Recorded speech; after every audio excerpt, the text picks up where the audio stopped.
Okay, so this video is going to cover how I'm planning on assessing my Google training here at the University of Lynchburg.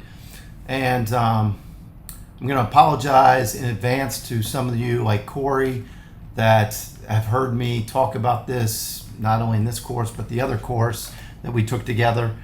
But I'm not a huge fan of standardized tests. I think that students should be allowed to be creative.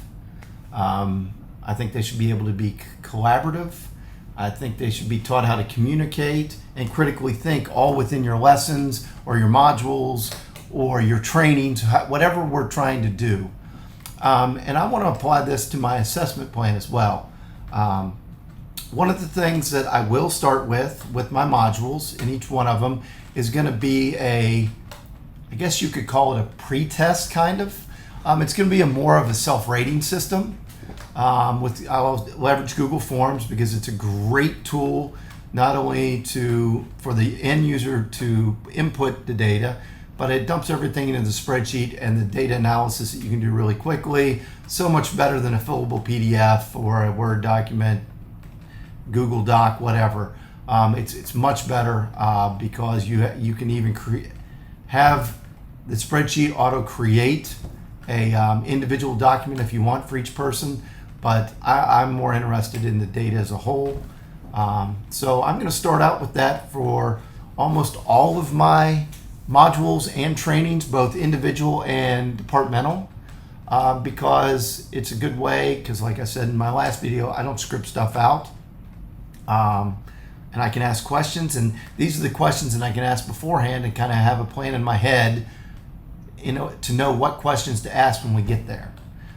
So that's going to be the first type of assessment, because I'm a huge believer in pre-assessment, because I do not think that learners should have to sit through modules, trainings, courses, developmental sessions, professional development, whatever, if they already know the material.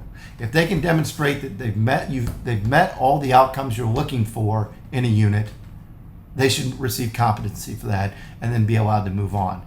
And as I know I'm going on a tangent a little bit, but that's where AI can really come into play to help with personalized learning. Last plug on that.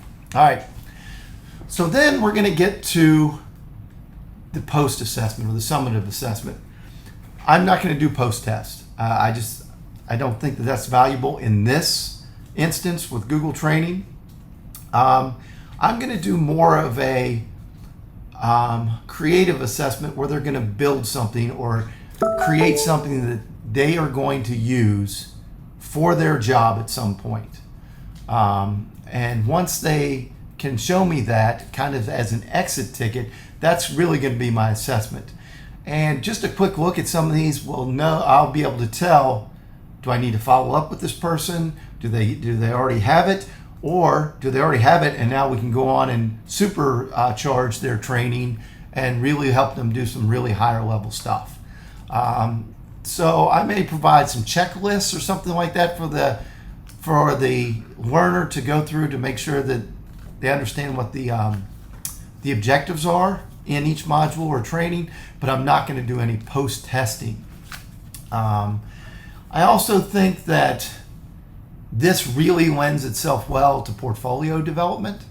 So for them to be able to create a portfolio, and I already know I'm going to leverage Google Sites for this, to be able to demonstrate the different things that they've learned throughout the modules. And at the end, they really have a notebook of everything they've done, how to do it, those kinds of things that they can refer back to when I'm not in the room with them. And, or they can share it with somebody else that can help them. So that back to that train the trainer model that I talked about, I think it was 2 videos ago. So it all builds into that. So basically a kind of a project-based assessment, but it is going to be a portfolio concept.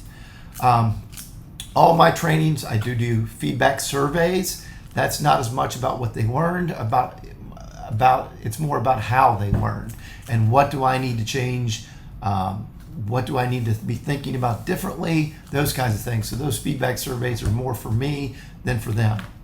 One of the things that I am privy to that is going to help me with this, that there's only one other person on campus, is that I actually have usage statistics for each person in the Google admin panel. So those individuals that have taken my training, I can compare usage data from before the training and after the training, and really see, did my training affect how they were using it, did it change how they did their job, those kinds of things, just by looking in the admin panel and a few clicks with a reporting tool. And I know that not all people have that, but it is a tool that I have, and I'm definitely going to leverage it. I look forward to any feedback, other ideas that you guys have. This has been great. I've really enjoyed watching your all's videos, and I look forward to hearing what you all have to say about mine. All right, bye-bye.